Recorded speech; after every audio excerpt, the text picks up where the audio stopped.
Doctor Kiran Kumar ರಾಯರ್ YouTube ಚಾನಲ್ಗೆ ಆತ್ಮೀಯ ಸ್ವಾಗತ.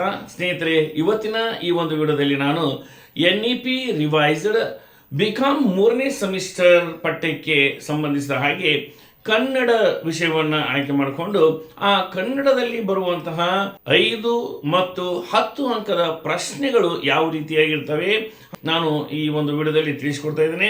ಸ್ನೇಹಿತರೆ, ಈ ಪ್ರಶ್ನೋತ್ತರಗಳು ಕೇವಲ ಒಂದು ಮಾದರಿ ಪ್ರಶ್ನೋತ್ತರಗಳಾಗಿರ್ತವೆ ವಿನಃ ಇವೇ ಅಂತಿಮವಾದಂತಹ ಪ್ರಶ್ನೋತ್ತರಗಳು ಅಂತೇಳಿ ತಾವು ತಿಳ್ಕೊಬಾರ್ದು.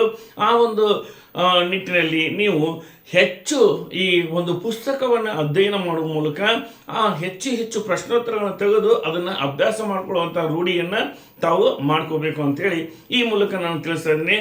ಜೊತೆಗೆ ಇವು ನಾವು ಏನು ಈ ಒಂದು ಅಧ್ಯಾಪನ ವೃತ್ತಿಯಲ್ಲಿ ಬಂದು ಈ 20 ವರ್ಷದ ಅನುಭವದ ಮೇಲೆ ಕೆಲವು ದೃಷ್ಟಿಕೋನಗಳ ಹಿನ್ನೆಲೆಯಲ್ಲಿ ಇವು ಬಹುಶಃ ಈ ಒಂದು ಪ್ರಶ್ನೋತ್ತರಗಳು ಪರೀಕ್ಷೆಯಲ್ಲಿ ಬರಬಹುದು ಅನ್ನುವಂತಹ ನಿಟ್ಟಿನಲ್ಲಿ ಇವುಗಳನ್ನು ಆಯ್ಕೆ ಮಾಡಿಕೊಂಡು ತಮ್ಮ ಮುಂದೆ ನಾನು ಪ್ರಸ್ತುತಪಡಿಸ್ತಾ ಇದ್ದೇನೆ. ಸ್ನೇಹಿತರೆ, ನೀವು ಈ ಎಲ್ಲ ಪ್ರಶ್ನೆಗಳನ್ನು ಅಧ್ಯಯನ ಮಾಡೋದ್ರ ಜೊತೆಗೆ ಇತರೆ ಪ್ರಶ್ನೆಗಳನ್ನು ನೀವು ನೋಡ್ಕೋಬೇಕಂತೇಳಿ ಮತ್ತೊಮ್ಮೆ ನಾನು ನಿಮಗೆ ತಿಳಿಸ್ತಾ ಈ ಒಂದು ವಿಡಿಯೋನ ಪ್ರಾರಂಭ ಮಾಡ್ತಾ ಇದ್ದೇನೆ.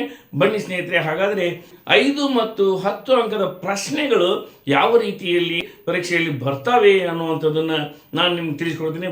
ಇಲ್ಲಿವರೆಗೂ ನಮ್ಮ ಚಾನಲ್ನ ಸಬ್ಸ್ಕ್ರೈಬ್ ಮಾಡ್ಕೊಳ್ದೆ ನೋಡ್ತಾ ಇದ್ದರೆ ದಯವಿಟ್ಟು ನಮ್ಮ ಚಾನಲ್ನ ಹಿಂದೆ ಸಬ್ಸ್ಕ್ರೈಬ್ ಮಾಡ್ಕೊಳ್ಳಿ ಹಾಗೂ ಪಕ್ಕದಲ್ಲಿ ಕಾಣುವಂತಹ ಬೆಲ್ ಬಟನ್ನ ಹೀಗೆ ಒತ್ತಿ. ಮುಂದಿನ ವಿಡಿಯೋಗಳ ನೋಟಿಫಿಕೇಶನ್ ನಿಮಗೆ ಆದಷ್ಟು ಬೇಗನೆ ತಲುಪ್ತದೆ ಹಾಗೂ ಹೆಚ್ಚು ವಿಡಿಯೋಗಳು ನಿಮಗೆ ತಲುಪಲು ಸಹಾಯ ಆಗ್ತದೆ ಅಂತೇಳಿ ಹೇಳ್ತಾ ಈ ಒಂದು ವಿಡಿಯೋ ಹೆಚ್ಚು ಜನ ವಿದ್ಯಾರ್ಥಿಗಳಿಗೆ ತಲುಪುವಾಗಿ ಶೇರ್ ಮಾಡಿ ಅಂತ ಹೇಳ್ತಾ ಇವತ್ತಿನ ಈ ಒಂದು ವಿಡಿಯೋವನ್ನು ನಾನು ಪ್ರಾರಂಭ ಮಾಡ್ತಾ ಇದ್ದೇನೆ. ಬನ್ನಿ ಸ್ನೇಹಿತರೆ, ಹಾಗಾದರೆ ಈ ಪ್ರಶ್ನೋತ್ತರಗಳು ಯಾವ ರೀತಿಯಾಗಿರ್ತಾವ ಅನ್ನೋದನ್ನು ನಾನು ನಿಮಗೆ ತಿಳಿಸಿಕೊಡ್ತೇನೆ. ಸ್ನೇಹಿತರೆ, ರೋಮನ್ ಅಂಕೆ 1ರಲ್ಲಿ 2 ಅಂಕದ ಪ್ರಶ್ನೋತ್ತರಗಳನ್ನು ನೀಡಿದರೆ ರೋಮನ್ ಅಂಕೆ 2ರಲ್ಲಿ 5 ಅಂಕದ ಪ್ರಶ್ನೆಗಳನ್ನು ನೀಡಿರುತ್ತಾರೆ. ರೋಮನ್ ಅಂಕೆ 2, ಈ ಕೆಳಗಿನ ಟಿಪ್ಪಣಿಗಳಲ್ಲಿ ಯಾವುದಾದರೂ 6 ಟಿಪ್ಪಣಿಗಳನ್ನು ಬರೆಯಿರಿ ಅಂಥೇಳಿ ಅಲ್ಲಿ ನಿಮಗೆ ಕೊಟ್ಟಿರ್ತಾರೆ. ಅಲ್ಲಿ ನಿಮಗೆ ಒಟ್ಟು 8 ಟಿಪ್ಪಣಿಗಳನ್ನು ಕೊಟ್ಟಿರ್ತಾರೆ. ಅವುಗಳಲ್ಲಿ 6 ಮಾತ್ರ ನೀವು ಉತ್ತರಿಸಬೇಕು. ಪ್ರತಿ ಟಿಪ್ಪಣಿಗೆ ಇಲ್ಲಿ 5 ಅಂಕಗಳನ್ನು ನಿಗದಿಪಡಿಸಲಾಗಿರುತ್ತದೆ. ಒಟ್ಟು 6 × 5 30 ಅಂಕಗಳನ್ನು ಈ ಒಂದು ಭಾಗಕ್ಕೆ ನಿಗದಿಪಡಿಸಲಾಗಿರುತ್ತದೆ. ಇನ್ನು ಈ ಟಿಪ್ಪಣಿಗಳಿಗೆ ಆಯ್ಕೆ ಮಾಡುವಂತಹ ಅಂಶಗಳು ಯಾವುವು ಅಂತಂದರೆ, ಒಂದನೇದು ಪಠ್ಯಕ್ಕೆ ಹಚ್ಚಿರುವ ಕಾವ್ಯಗಳ ಸಾರಾಂಶವನ್ನು ಕೇಳಲಾಗಿರ್ತದೆ. ಎರಡನೇದ್ದು ಪಠ್ಯಕ್ಕೆ ಲೇಖನಗಳನ್ನು ಹಾಗೂ ಕಾವ್ಯಗಳನ್ನು ಬರೆದುಕೊಟ್ಟಿರುವ ಲೇಖಕರ ಸಂಕ್ಷಿಪ್ತ ಜೀವನ ಚರಿತ್ರೆಯನ್ನು ಕೇಳಲಾಗಿರುತ್ತದೆ. ಇನ್ನು ಮೂರನೇದು ಪಠ್ಯಗಳಲ್ಲಿ ಬರುವಂತಹ ಅತಿ ಮಹತ್ವದ ಪಾತ್ರಗಳು, ಇವುಗಳನ್ನು ಆಧರಿಸಿ ಪ್ರಶ್ನೆಗಳನ್ನು ಕೇಳಲಾಗಿರುತ್ತದೆ. ಈ ಮೇಲಿನ ಎಲ್ಲ ಅಂಶಗಳನ್ನು ಗಮನದಲ್ಲಿ ಇಟ್ಟುಕೊಂಡು ಅತಿ ಸಂಭವನೀಯವಾದ 12 ಟಿಪ್ಪಣಿ ಮಾದರಿಯ ಪ್ರಶ್ನೆಗಳನ್ನು ನಾನು ಇಲ್ಲಿ ಕೊಟ್ಟಿದ್ದೇನೆ. ಆ ಪ್ರಶ್ನೆಗಳು ಹೀಗಿವೆ. 1ನೇ ಪ್ರಶ್ನೆ, ಸಮಯವಿದೆಯೇ ಪಪ್ಪ? ಇದು ಒಂದು ಕಾವ್ಯದ ಹೆಸರು. ಇಲ್ಲಿ ವಿದ್ಯಾರ್ಥಿಗಳು ಈ ಕಾವ್ಯದ ಹೆಸರನ್ನು ಕೊಟ್ಟಾಗ ಈ ಕಾವ್ಯದ ಸಾರಾಂಶವನ್ನು ಬರಿಬೇಕೇ ವಿನಃ ಕಾವ್ಯದ ಲೇಖಕರ ಪರಿಚಯವನ್ನು ಮಾಡ್ತಾ ಕೊಡಬಾರ್ದು. ಇಲ್ಲಿ ವಿದ್ಯಾರ್ಥಿಗಳಿಗೆ ಒಂದು ಸೂಚನೆ, ಇಲ್ಲಿ ಕಾವ್ಯದ ಹೆಸರನ್ನು ಕೊಟ್ಟಾಗ ಕಾವ್ಯದ ಸಾರಾಂಶವನ್ನು ಬರಿಬೇಕು. ಒಂದು ವೇಳೆ ಇಲ್ಲಿ ಕಾವ್ಯದ ಲೇಖಕರ ಹೆಸರನ್ನು ಕೊಟ್ಟಾಗ ಈ ಕಾವ್ಯದ ಲೇಖಕರ ಪರಿಚಯವನ್ನು ಮಾಡಬೇಕು. ಇಲ್ಲಿ ಅವರ ಹುಟ್ಟನ್ನು, ನಂತರ ಅವರ ಕೃತಿಗಳನ್ನು, ನಂತರ ಅವರು ಪಡೆದಿರುವಂತಹ ಪ್ರಶಸ್ತಿಗಳನ್ನು ಹಾಗೂ ಅವರು ಸದ್ಯ ಮಾಡುತ್ತಿರುವ ವೃತ್ತಿ ಯಾವುದು ಅನ್ನೋದ್ರ ಬಗ್ಗೆ ಈ ಎಲ್ಲ ಅಂಶಗಳನ್ನು ಇಟ್ಕೊಂಡು ಅವರು ಒಂದು ಉತ್ತರವನ್ನು ಬರಿಬೇಕಾಗ್ತದೆ. ಪ್ರಶ್ನೆ 2, ಸಮರ ವ್ಯಾಪಾರ ಮಾಂಡು ಮಗಣಿ. ಪ್ರಶ್ನೆ 3, ಮಾಡಿದರೆ ಮಾಡಬೇಕು ಅಂತ ಯುದ್ಧ. ಪ್ರಶ್ನೆ 4, ಬೆಳಗಾಗಿ ನಾನೆದ್ದು ಯಾರ್ಯಾರ ನೆನೆಯಲಿ. ಪ್ರಶ್ನೆ 5, ಸರ್ವಜ್ಞ ಕವಿಯ ತ್ರಿಪದಿಗಳು. ಪ್ರಶ್ನೆ 6, ಹುಲಿಕಲ್ ನಟರಾಜ್. ಪ್ರಶ್ನೆ 7, ಸವಿತಾ ನಾಗಭೂಷಣ. ಪ್ರಶ್ನೆ 8, ಡಾಕ್ಟರ್ MD ಒಕ್ಕುಂದ. ಪ್ರಶ್ನೆ 9 ಪೂರ್ಣಚಂದ್ರ ತೇಜಸ್ವಿ. ಪ್ರಶ್ನೆ 10 ಸಮಾಧಿಯ ಸತ್ಯ. ಪ್ರಶ್ನೆ 11 ಶಿವರಾಮ ಕಾರಂತ. ಪ್ರಶ್ನೆ 12 ಹುಲಿ ಸವಾರಿ.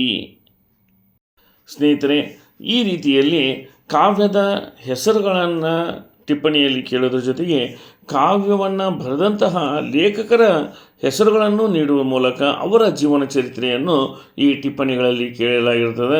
ಅದು ಅಲ್ಲದೆ ಇನ್ನು ಪ್ರಮುಖವಾದ ದೊಡ್ಡ ದೊಡ್ಡ ಪಾಠದಲ್ಲಿರುವಂತಹ ಪ್ರಮುಖ ಪಾತ್ರಗಳನ್ನು ಸಹಿತ ಇಲ್ಲಿ ಟಿಪ್ಪಣಿಗೆ ಕೇಳಿರುವ ಸಾಧ್ಯತೆಗಳು ಹೆಚ್ಚಿರುವುದರಿಂದ ಆ ಪಾತ್ರಗಳ ಒಂದು ಪರಿಚಯವನ್ನು ಸಹಿತ ನೀವು ನೋಡ್ಕೋಬೇಕಾಗ್ತದೆ. ಇನ್ನು 10 ಅಂಕದ ಪ್ರಶ್ನೆಗಳನ್ನು ಮೂರನೇ ಒಂದು ಭಾಗದಲ್ಲಿ ಕೇಳಲಾಗಿರ್ತದೆ. ಅಂದರೆ ರೋಮನ್ ಅಂಕೆ 3ರಲ್ಲಿ ಈ 10 ಅಂಕದ ಪ್ರಶ್ನೆಗಳನ್ನು ಕೇಳಿರ್ತಾರೆ. ಇಲ್ಲಿ ಒಟ್ಟು 4 ಪ್ರಶ್ನೆಗಳನ್ನು ನೀಡಲಾಗಿರ್ತದೆ. ಅವುಗಳಲ್ಲಿ 3 ಪ್ರಶ್ನೆಗಳಿಗೆ ಮಾತ್ರ ನೀವು ಪ್ರಬಂಧ ಮಾದರಿಯಲ್ಲಿ ಉತ್ತರಿಸಬೇಕಾಗಿರುತ್ತದೆ. ಈ ಒಂದು ಪ್ರಶ್ನೆಗಳಿಗೆ ಕನಿಷ್ಠ 3ರಿಂದ 3.5 ಪುಟದಷ್ಟು ಉತ್ತರವನ್ನು ನೀವು ಬರಿಬೇಕಾಗ್ತದೆ. ಪ್ರತಿ ಪ್ರಶ್ನೆಗೆ 10 ಅಂಕಗಳನ್ನು ಇಲ್ಲಿ ಕೊಡಲಾಗ್ತದೆ. ಇಲ್ಲಿ ಸ್ನೇಹಿತರೆ, ಈ ಒಂದು ಭಾಗದಲ್ಲಿ ನಾನು ಕೇವಲ 4 ಪ್ರಶ್ನೆಗಳನ್ನು ಮಾತ್ರ ನೀಡಿದೆ. ವಿದ್ಯಾರ್ಥಿಗಳಿಗೆ ಓದಿಕೊಳ್ಳಲು ಅನುಕೂಲ ಆಗಲಿ ಅಂಥೇಳಿ ಇನ್ನೂ ಒಂದು 3 ಪ್ರಶ್ನೆಗಳನ್ನು ಹೆಚ್ಚಿಗೆ ಮಾಡಿಕೊಟ್ಟಿದ್ದೇನೆ. ಅಂದರೆ 7 ಪ್ರಶ್ನೆಗಳನ್ನು ಈ ಒಂದು ಭಾಗದಲ್ಲಿ ನಾನು ನಿಮಗೆ ನೀಡಿದ್ದೇನೆ. ವಿದ್ಯಾರ್ಥಿಗಳಿಗೆ ಒಂದು ವಿಶೇಷ ಸೂಚನೆಯನ್ನು ಇಲ್ಲಿ ನಾನು ನೀಡ್ತಾ ಇದ್ದೇನೆ. ಈ ಪಾಠದ ಸಾರಾಂಶಗಳನ್ನು ಓದಿಕೊಂಡು ಪರೀಕ್ಷೆಯಲ್ಲಿ ನೀಡುವ ಪ್ರಶ್ನೆಗಳನ್ನು ಗಮನದಲ್ಲಿಟ್ಟುಕೊಂಡು ಅದಕ್ಕೆ ಅನ್ವಯವಾಗುವಂಥ ಉತ್ತರವನ್ನು ಬರೆಯುವುದನ್ನು ನೀವು ರೂಢಿ ಮಾಡಿಕೊಳ್ಬೇಕು. ಒಂದು ಪಾಠಕ್ಕೆ ಸಂಬಂಧಿಸಿದಂತೆ ಹಲವಾರು ರೀತಿಯಲ್ಲಿ ಪ್ರಶ್ನೆಗಳನ್ನು ಕೇಳಬಹುದು. ಹಾಗಾಗಿ ಅವರು ಯಾವ ರೀತಿಯಾದಂಥ ಪ್ರಶ್ನೆಗಳನ್ನು ಕೇಳಿರ್ತಾರೋ ಆ ಒಂದು ಮಾದರಿಯಲ್ಲಿಯೇ ನೀವು ಆ ಒಂದು ಸಾರಾಂಶವನ್ನು ಬಳಸ್ಕೊಳ್ಳುವಂಥ ಕಲೆಗಾರಿಕೆಯನ್ನು ಬೆಳೆಸ್ಕೋಬೇಕು ಅಂಥೇಳಿ ನಾನು ನಿಮಗೆ ಹೇಳ್ತಾ ಇದ್ದೀನಿ.